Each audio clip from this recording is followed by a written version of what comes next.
I always knew real estate was what I wanted to do, but even within the real estate, industry, there is 1,000 different things you can do.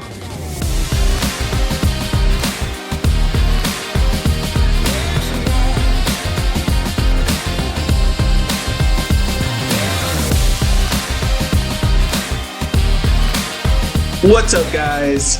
Thanks for coming back to the campfire. Today we have a special guest, and his name is Jerry Minney. And just kind of give you some idea, Jerry has been in the real estate game for a very long time, back from doing brokerage to the property management side, all the way to investing. I mean, he's been in the game for a very, very long time. So I wanted to bring him on the show today to really just not only talk about his own entrepreneurial journey, being a real estate investor, but also about the mental modeling and his thought process around like finding good deals. Since a lot of the people listening to this channel probably has some extra capital to put to work, and some other investments. So we just wanted to really sit here and have a little fun and pick Jerry's mind. So, hey, Jerry, it's nice to meet you, man. Thanks for coming on, man. Hey, Des and Heather and Josh, nice to meet everybody. Not sure what to expect here, but yeah, I've been at this for quite a long time, so I'm open to talking about anything. Awesome. So let's start off with this, man. So just walk us through how you became a real estate investor. Let's just start there. Okay. How did you get to this point, and then we'll play a little bit deeper. Well, the quick summary: when I was 16 years old, I read a book called "How to Wake Up the Financial Genius Inside of You" by Mark O'Harrelson. I'll never forget that book. It was a very simple self-help book on how to buy houses, apartments, fix them up, rent them out, and flip them or sell them and make money in real estate, And it was before, this was back in the 70s. It was before all these new terms were even coined today. It was just basically buying real estate, fixing it up and reselling it and renting it. And there was no special terms. And that's how I got started and got me interested. But I thought I needed a steady income to buy real estate, which did help. So I got into engineering business. I went through a technical trade school, got into the engineering business and started working in that field. And I started buying real estate, started buying foreclosures, duplexes, fourplexes, whatever I could get my hands on, and bought an apartment building and my own house. And so I got started that way. And after 12 years working in the engineering business, I decided to go full-time into real estate. So how do you do that? Well, I chose to get my broker's license, to get licensed to start selling for other people.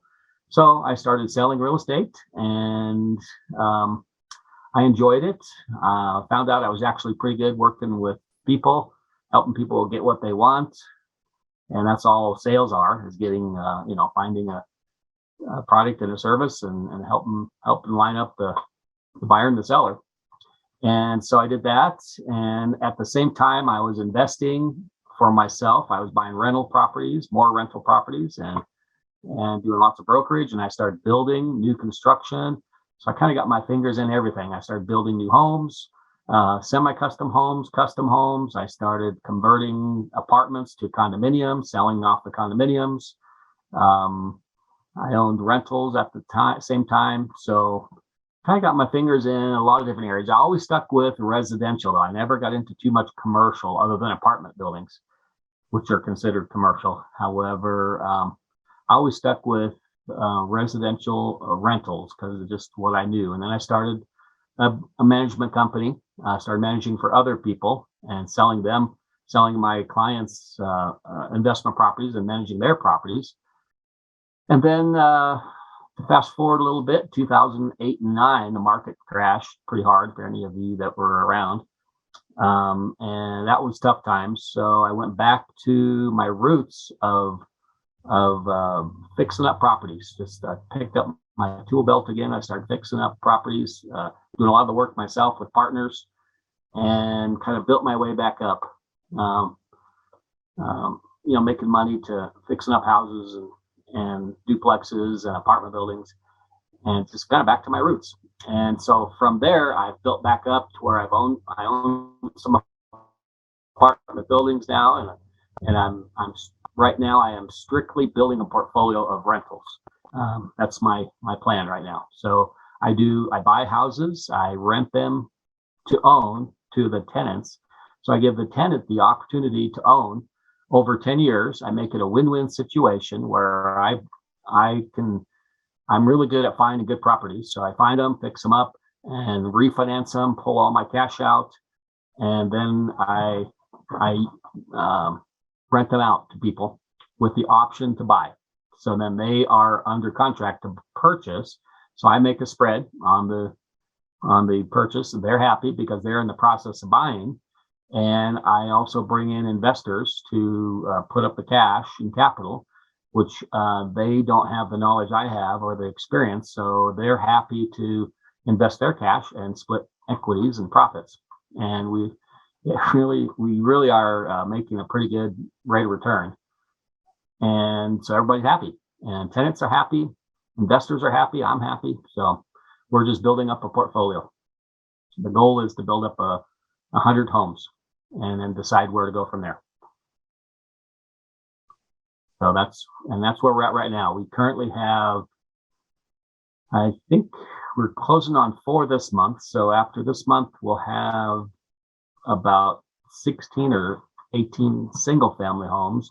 And I have 1 apartment building that I'm selling. So currently I have about 40 or 45 tenants right now, which I'm selling the 23 unit apartment building. And then we're going to buy more homes, single family homes is the plan. And just, I see single family homes as my easy button. They're easy. It's like a commodity, single family homes. Everybody needs a house to live in. And the most common housing anywhere in the country, at least, is your 3-bedroom, 2-bath, single family home. There's plenty of people that need that type of housing. So that's what we're sticking with. Decent neighborhood, 3-bedroom, 2-bath homes. And yeah, this is pretty interesting. Not to cut you off, Jerry, but because you just unpacked a lot of things on your journey from niching down, like you were like, I'm sitting in what I know, and you built something in what you know, and then you pivoted once the market changed conditions, and then now you're back to your roots of like sticking to a very specific strategy for very specific people. And then you also mentioned something that Heather literally preaches every single day, I feel like, which is win-win-win for everyone involved. So that was pretty fascinating. You guys have any questions for Jerry about what he talked about so far? Anything that you guys want to unpack a little bit more? Ask the questions. I don't want to be the only one talking. Don't worry. I know you can, Jerry. I mean, so first and foremost, it's really nice to meet you. It's super great to have somebody that is actually, I have a lot of friends that are in real estate investment, but their come from is usually a very hands-off approach. So they do a lot of hedge funds, they do a lot of funding, they do a lot of things like that. But it's really a breath of fresh air to have somebody that is kind of a boots on the ground scenario. Mm-hmm. So 2 questions. What does your other half do? Or do you guys do this together? And how easy was it for you to make that decision to go all in a business like this? Because this is a all day, every day kind of business. Number one, I don't have an other half right now. I'm single. Okay. And to go all in, I was all in back in when I decided to get my broker's license. That's when I went all in. So that was 1993. Ever since then, I've been all in. I've made it a career. I made the career change from engineering to real estate. So that's when I went all in. And I made a decision. That's what I was going to do. And I've stuck with it, even when the market was down and it was tough times and hard to make some money. I stuck with it because I just knew that's what I should be doing. So to answer your question, that's how I knew. I just knew that I knew that's what I needed to be doing. So, and I like doing it. I enjoy, I create my own schedule. I have my own flexible hours. I've learned to, when I was raising a family, when I was selling, I learned to schedule in family time, and I was at all the basketball games, all the baseball games. I was on my phone most of the time, but I was there. So I love that. yeah, and so I schedule it. You can work it into your schedule. You just have to set your priorities and your boundaries, and that's how I stayed committed. And it wasn't perfect, but it was good. So Awesome. Okay, so next question. What do you, when you said I try to make it, I make it, I give buyers or I give renters the ability to buy over 10 years and I make it a win-win for everyone. Tell me what that looks like. And also like, what does win-win, what does that mean for you? okay. Is it something that I actually, I think I've said it in almost every podcast episode that we've talked about. But I have built a couple of multi-million-dollar companies. And the truth is that I don't do business unless it hits what we call the trifecta, which is a win for me, a win for you, and a win for humanity. Okay. It's got to make something better than it was before. Right. Win-win to me is, yeah, when both parties have an opportunity to win that they wouldn't have otherwise without the business transaction that I'm creating. So knowing certain things, like everybody needs a house. Everybody wants a house to live in. And the most common commodity housing is your 3-bedroom, 2-bath home. And then I try to stick with good neighborhoods. So everybody wants a home to live in a nice neighborhood and good school districts. And they're willing to pay a fair price for that home. And so what I do is I offer those people the opportunity to rent the home while they're building up their equity or their down payment, and I actually credit them usually about 3 to 5% down payment, so that helps them with their down payment.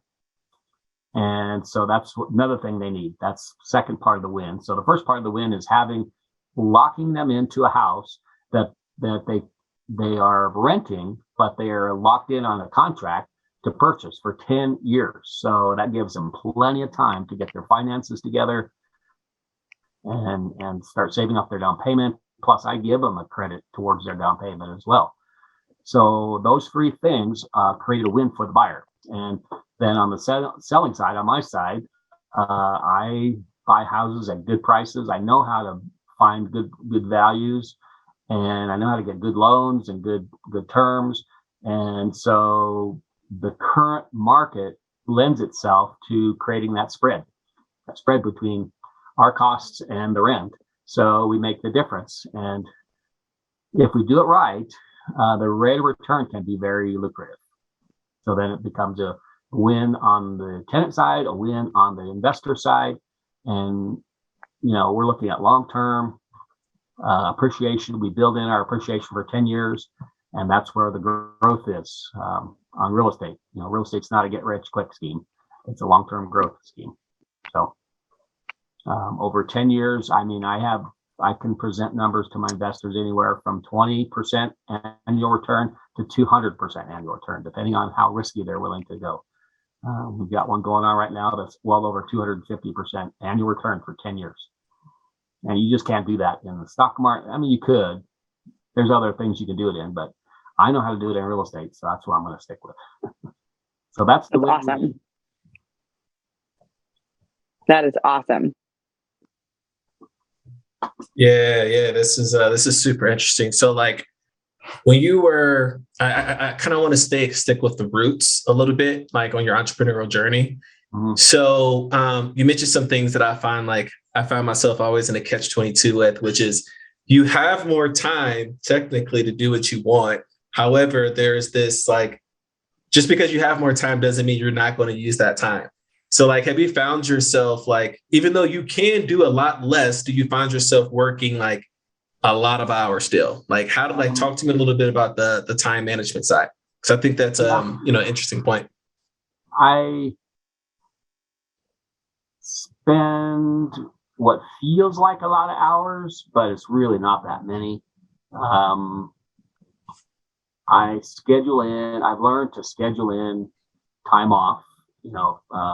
I schedule in a lot of my vacation time into business travel, for seminars, continuing education. I go to Arizona. Been to Arizona like 4 times last year. I did some other training that you're aware of, Des, the ELA stuff. And I went to San Diego 3 or 4 times last year. That was educational. And so I schedule in my vacation time. So yeah, last year I got to go to hike Sedona. I got to go hike Arizona in Phoenix a couple of times. I got to go to Florida once. Went to San Diego 3 times with surfing for the first time ever. So I incorporate fun stuff into my business. So I'm always enjoying trips and fun activities when I'm on doing business. Not always doing business, but in between doing business trips.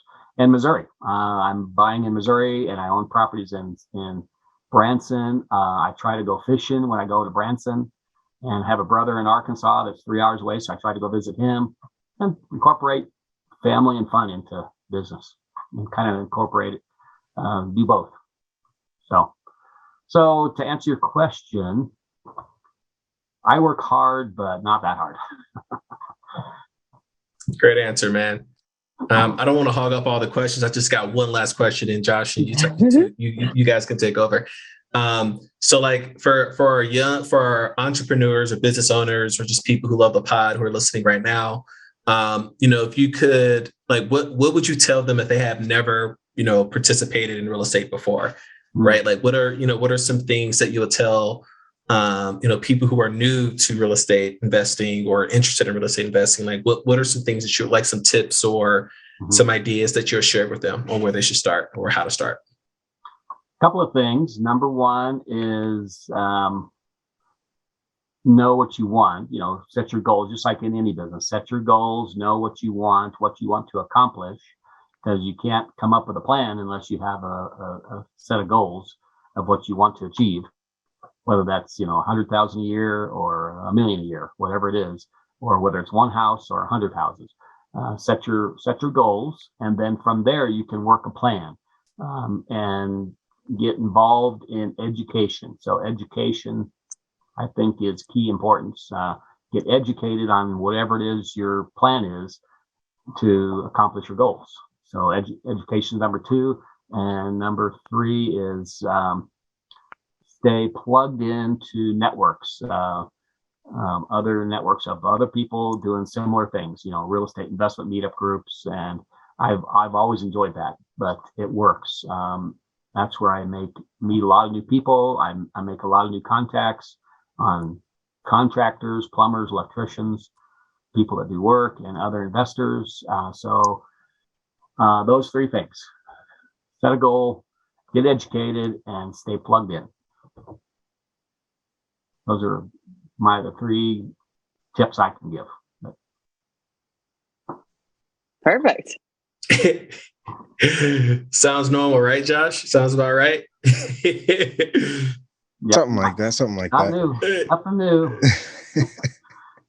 I appreciate that, Jerry. Thank you for sharing that. And as somebody that I know, Des and I have talked about, getting into real estate investing long term. So as a person that has, I guess you say, a novice, I used to be a mortgage lender, so I understand the industry to an extent. Of course, it's getting your feet wet that changes everything. But as someone that aspires to, at some point soon be able to, jump in the waters that you're already in, it definitely means a lot, because like Heather said, I have a lot of friends that are in even commercial real estate that are pretty hands off within the process, and everything is, I have my recruiters going out, scanning and canvassing and doing all that.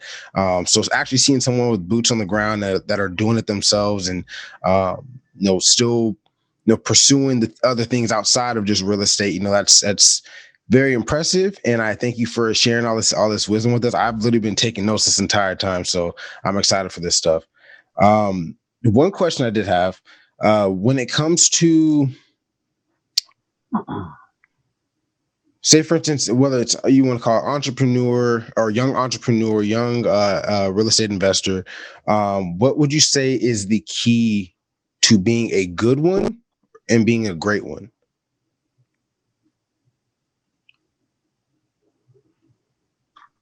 I go back to the the three tips that I had. Number one, a goal. Can't accomplish anything without a goal. Number two, get educated. And number three, get plugged into other people doing the same thing, same type of thing.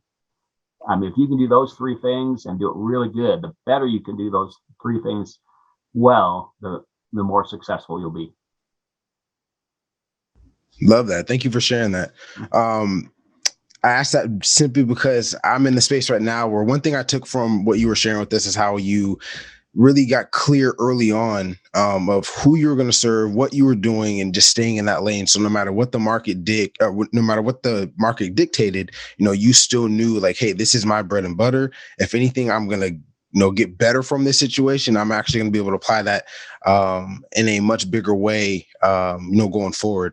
And for me, in the marketing branding space, video production, all that, I'm now realizing, hey, it's time to really focus in. Don't be such a scattered creator, cliche, but, let's just really hone in on what we're doing, who we're serving. And I'm actually going into the real estate niche, and just serving like real estate professionals in general. And throughout that process, I realize what comes up is that sense of like, oh man, am I making the right decision? Should I be going in another route? Like, am I pigeonholing myself by being in this space? When you were, starting off, before you had received the clarity, my question is, did you ever go through those type of moments for yourself? And what made you for sure know that it was real estate that was your gift to the world? Yeah, I did go through all those clarity issues, and I always knew real estate was what I wanted to do. But even within the real estate, industry, there is 1,000 different things you can do. There's so many different areas you can be involved in. From residential to brokerage to mortgages to loaning money to fixing houses to wholesaling to rentals. I mean, there's so many different areas. It's kind of hard to get pigeonholed, actually. It's much easier to get involved in, get your hands in, 6 different areas. But that can be dangerous too, because then you're spread too thin. And I've been there. I've had to multiple times over my career. I've had to rethink what I was doing and start cutting off, refocusing, cutting off areas that are just taking too much time and refocusing in on the things I really wanted to do. So yeah, it's a constant process, I think, with anybody. We always want to try new things, and that's great. But it's gotta fit your goal. You gotta have your goal and know that it's gonna meet your needs, because it's easy to get sidetracked. I think you just hit a nail on the head. The whole getting spread too thin.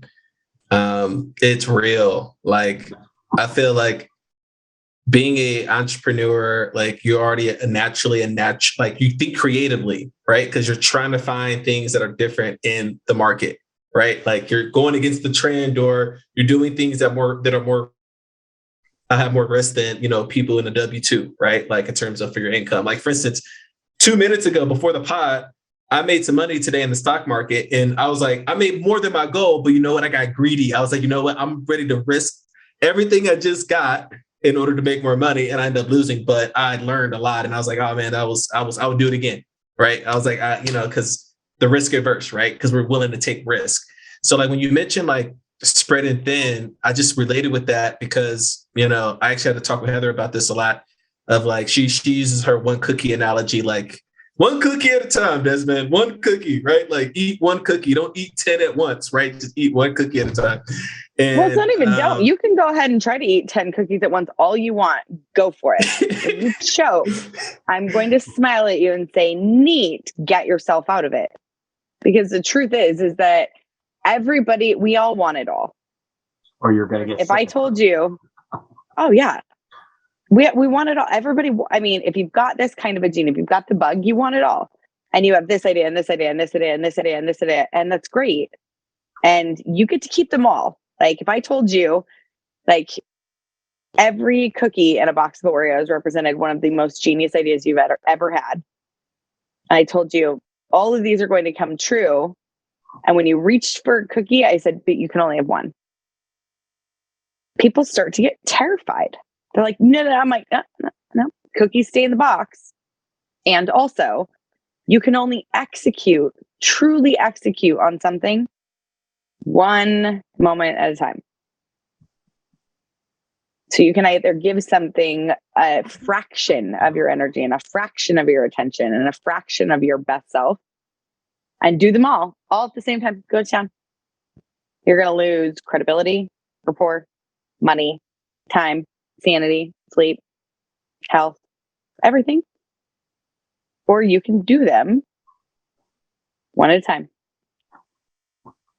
Yeah, that landed. Like that discipline is so important. Like, so I know one thing I do to try to stay disciplined is I put those cookies in a box, like on a journal somewhere of like, here's all the things, business ideas or solutions or offers or whatever I want to do. I'll put it there, and then we'll work on one at it. Like, we'll do one thing at a time. And, when it's time to take that cookie out the box, then, so that's something that I've been doing that's trying to keep me disciplined. And I love how you said, Jerry, that you also check in with yourself and like have the courage to cut. So I think that's also like something super important, is like having like that courage to let go of something because you want to see it succeed. I'm dealing with that right now. I'm dealing with letting go of the apartment building and selling the apartment building and redeploying, reorganizing that cash, because I got a lot of equity. And so it's really exciting because I got, hundreds of thousands in equity, but it's not my plan. So I got to take that equity and shift it over into my model. So I have a model that I'm working, which is the single family home model. And so I bought this shiny nickel apartment building 5 years ago, and it hasn't really made much money for 5 years, but it's got a lot of equity. So I'm cutting it off, and I was talking to my partner just earlier, and we're working on getting it listed for sale, selling it, and redeploying that money into our model, into my model, which is the single family homes. And the goal is to get to that 100 homes, and two things, the win-win: help 100 people become homeowners, and help 100 investors become millionaires. Boom! Wow, that made me ooh. Man, now we're getting into capital allocation. Yeah, I got another question for you, real quick. Yeah. Especially in the space of real estate investing, where people don't know what to do, or say, for instance, people they're not that. I don't want to say they're ignorant, but they just don't have as much knowledge, going into the space. So they're not confident, and they see guys like, I'm not going to name names, just, for out of respect, but they see these big hedge funds that are, invest all your money in here, you'll get this rate of return by, the Grant Cardones of the world. You're not saying names. The Grant Cardones of the world. Yes. You thank you. Be something, be polarizing. I feel you. So yeah, with the Grant Cardones of the world and the other ventures in that, the bigger type of ventures like that, why would you recommend someone go with someone like yourself that's more hands-on, more in that space, rather than going for something bigger where it seems like it's at least more enticing, because kind of like that monkey see, monkey do marketing approach? I've thought about that a lot, and I've always taken the approach myself that I want to be, some guy, a wealthy man told me this a long, long time ago. I'd much rather be the captain of my own boat than the first mate on a big ship. So my goal has always been to be, in control a little more of what I'm doing. And a lot of people think that way.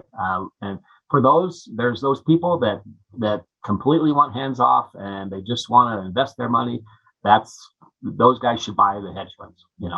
They're out there for a reason. I know friends that do it and they like it, and they don't want to be hands on. They don't want to have to think about it. They just want to get their monthly statements.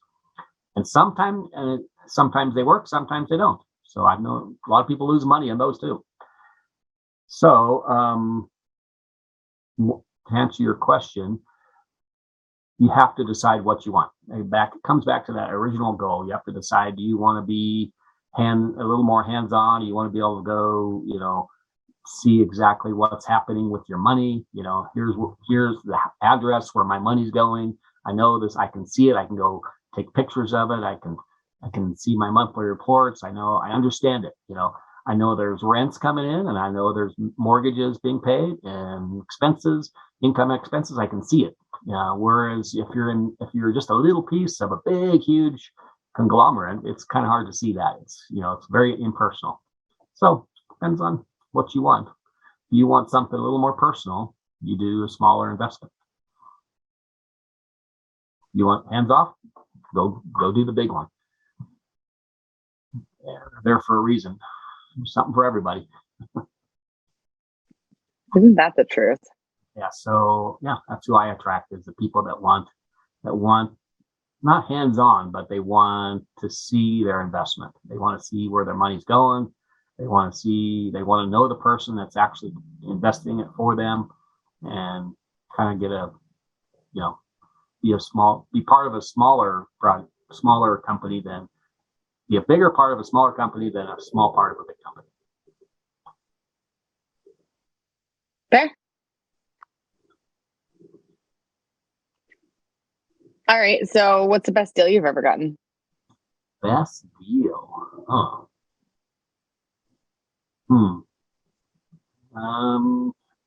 It's a hard one. There's been so many. Recently, it's a little house I bought in Kansas City. I picked up a little house at wholesale price for $65,000. I'm putting about $40,000 into it, so I'll have about $110,000 invested. It should appraise for about $180 when I'm done. So I'm going to have $70,000 equity when I'm done. We're going to pull all our cash out. I've already got it leased to the neighbor for $1,400 a month. Our payments on $110,000 are going to be like $750 a month. I've got it leased for $1,400, so we're going to make about $700 a month positive cash flow with zero money invested out of our pocket. Might even have cash out, so it's infinite returns. So that's a more recent one that I'm working on right now. The apartment building. I bought it on an option 5 years ago, 2016. Hasn't really made that much money over the years. However, we're getting ready to sell it. We should cash out about $500,000 on that place over 5 years. So just had to manage it, and it's increased in value about $500,000 over 5 years. Solid 6 figures a year. That's not bad. Yep. And I'm so that was a good one. And I've had others like that, apartment buildings. What I always tell people, the easy money in real estate is appreciation. I call it riding the wave. As the market's going up, you're making money whether you're awake or not. While you're sleeping, you're making money while you're sleeping. So appreciation is the easy money. So, and the only way to get appreciation is to own real estate. And the more you own, the more appreciation you're going to have. And that's where wealth is generated, is appreciation. Not so much cash flow. Cash flow is a way to make a living, but appreciation is generating wealth. Cash flow is your short-term game. That is the short-term game. Appreciation is a long-term game. Do you know what the neighborhood's going to look like? Are you looking at gentrification? Do you see what, the state, the city, the counties, whatever Tom, Dick, and Harry governor that's like, we're going to put $3 million into that trash hole neighborhood down by the river. Yep. You're going to. Yep. And smart people will profit from it. Yep. I'm trying to buy in some of those areas. Yep. Oh my God, I love those. Love them. Colorado Springs and in Missouri. There's certain, so I really, that's part of the fun for me is driving the cities, working with, building my team of people that have been there longer than I have, and they can tell me what's going on here, what's going on over here, what's going on over there, gentrification, all this stuff going on. And so you try to buy in those growth areas, because the goal is to have cash flow now, but appreciation over long term. Man, I think you already mentioned some really awesome game around like cash, the cash outs, right? Like using the Burr method. Shout out to those guys. But another thing that I want to talk to you about, like an interesting hack, because you mentioned that you're going to sell this apartment building for about $500,000 and then roll the cash over into your core business model. Are you guys going to be using, like, you talked a little bit but more about like 1031 exchanges? Like, give us a quick masterclass on that and how that's related to appreciation and compounding wealth.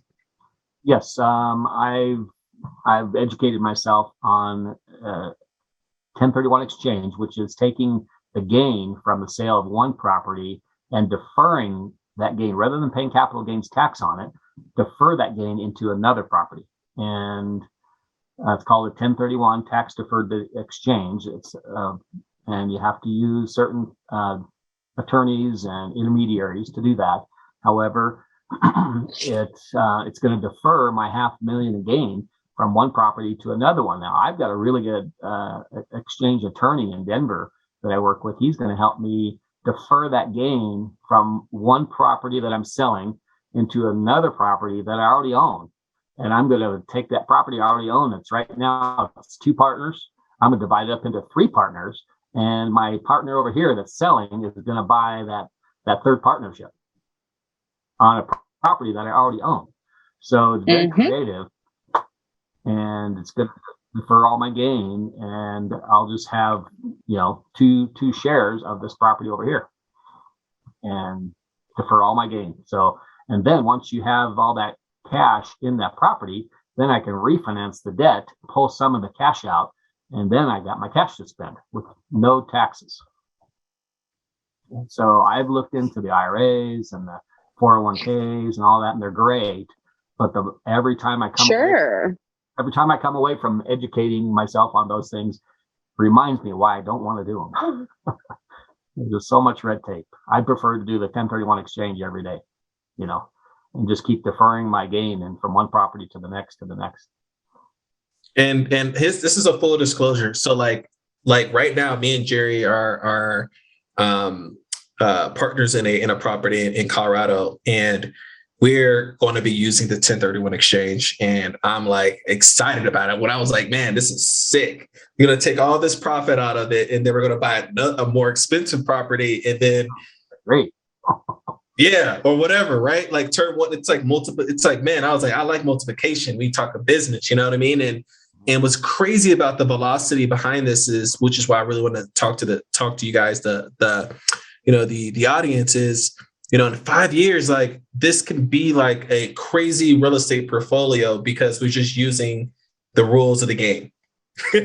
And Jerry brings a ton of value with knowing where to buy things and how to create value in these properties, right? So it's like, it's a fun game. Obviously, there's risk in all investments, guys, like, full disclosure. But in terms of like the long tail, I mean, like this is like a retirement. This might outgrow my retirement account, which is crazy, right? Like it's crazy. And I don't have to put another dollar into it. Again, it's just going to keep playing the game, right? Refinances, 1031, it's crazy. So let's go here real quick. Let's end it off here in this section. And this is a little bit about like, what is it like to work with you, Jerry? Right. So let's just say there's entrepreneurs right now who have some money sitting on the sidelines and always wanted to get into real estate. But, as we know, it's hard to buy in this market right now because it's just so many buyers, how to manage products, how to manage projects. It's not a lot. If you haven't done real estate, doing out of state real estate is going to be even harder, right? Because you don't even know, what questions to ask. So like, if someone's sitting right now listening to this who has money on the sidelines, or like, man, I want to get involved. Talk to us a little bit about your process of like how you, how you bring some, this personalized, relationship with investors. Like walk us through your process, man. Yeah, I like to interview with people and find out what their goals are, back to the goals again, and make sure we're in alignment to a certain degree on the similar type goals of buying, single family homes, cash flowing and generating long-term wealth. And I want to make sure, we're on the same page as far as long-term investment. We're not in it for the, get rich quick scheme, where we buy it and fix it up and sell it in 90 days and then have to start all over again. That's too much like a job. I've been there. I've done that. Done that for 10 years. I made a living fixing up homes, and it's great and it's fun. I like it, but it's not generating wealth. So I'm at the age now where I need to generate my portfolio and have my cash flow, residual cash flow coming in. So I interview people to answer the question and make sure we're on the same page. And then once we are, we do a joint venture agreement, which I had an attorney create, and it really spells out the agreements of who's doing what and who's in charge of what and who's responsible for what. So it's a business, so you want to have a good operating agreement. So there's two documents. Number one's a joint venture agreement, which is the agreement between the two investors. Here's what you're going to do. Here's what I'm going to do. Here's what you're expected to do. Here's what I'm expected to do. And that's that agreement. And then we have an operating agreement, which is the legal document that operates the company. It says exactly, here's how we're going to operate as a company, usually LLCs. And we spell out everything that could possibly go wrong, and to be prepared. Some people, people die, and we could die tomorrow in an accident. So we've got to be prepared for that. What happens to your share or your investment? And so we got all that spelled out in the legal documents. And then once we have those documents, then we put together a escrow fund, and we fund it. We pre-fund our business before we get started, and then we'll go start buying properties.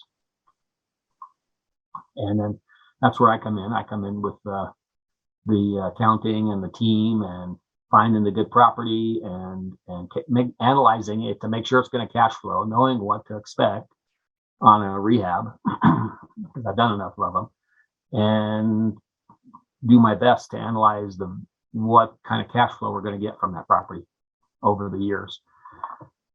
And all that information's out there, but it takes a lot of education to learn how to put all that information together into an analysis and kind of know what you're getting involved in.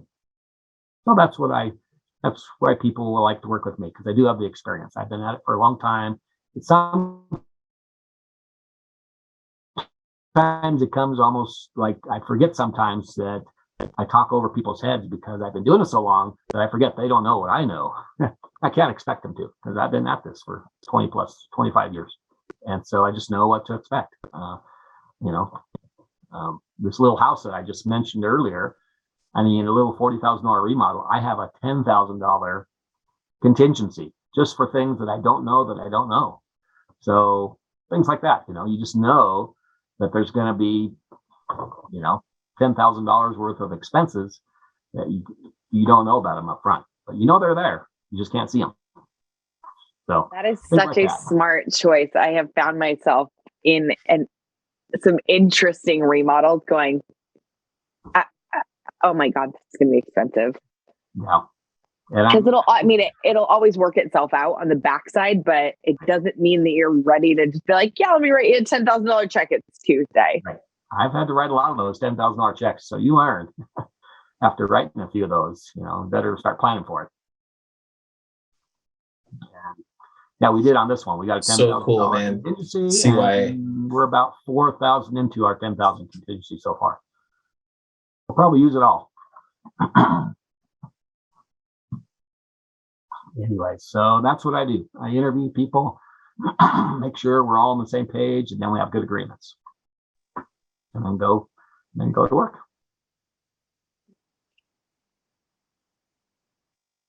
Good agreement in place, you guys. We've talked about this before. Contracts are ironclad. So important. And I'm going to use that kind of to tie the knot up today, because we've hammered this in. We've talked about it a million times, but this is a really good placement in showing that it doesn't matter what industry you're in. It doesn't matter what kind of business you're running. It does not matter what you're up to. Your agreements need to be good. They need to be fair. They need to be well thought out. You don't just like toss, A, B, and C on something, stick a thumbprint on it, maybe have a hamburger stand and call it a day. Like, no. You have good agreements. You talk to an attorney and you handle it the right way the first time, or you find yourself doing the massive backpedal, and it's just really not that comfortable, you guys. Promise you that. No, I've been right. So, Jerry, we definitely have to have you on here again to talk about Desmond. I want to do a property hunt. Let's do an episode where we property hunt for it. I think that would be better. I love doing It'd be that. so much fun. That's one of my favorite things to do. Yes. But Jerry, it was amazing to meet you. You are literally an overflowing wealth of knowledge. Again, Jerry, how can people get a hold of you, and how can people get in touch with you if they are interested in being up in your space? My website is www.eaglespointinvestments. So Eagles with an S, point, P-O-I-N-T, and investments with an S.com. And on there's a place to sign up for if you want to work with me. And then it'll ask you a few questions. It's kind of a pre-screener. It'll bring up a few questions. What's your goals? What's your plans? What's your goals type thing. And then from there, you can schedule a time on my calendar to have a quick interview. So that's awesome. And yeah, start there and get that is what I'm talking about. So you guys, if you want to learn more about investments, you want to get involved with Jerry, maybe, make another business, baby. There's always room in a year for another business. But get in touch with Jerry, follow him and check him out. He has got some really great stuff. Obviously, as you can see, we're investing and getting, for lack of a better way to say it, getting into bed with him. So he's good stuff. But again, moral of the story today: buy dirt. Buy dirt. Yep. Oh, there's a new song out, and I honestly, who sang that? It's obviously Jerry likes country. You guys, it's Jordan Davis. Okay.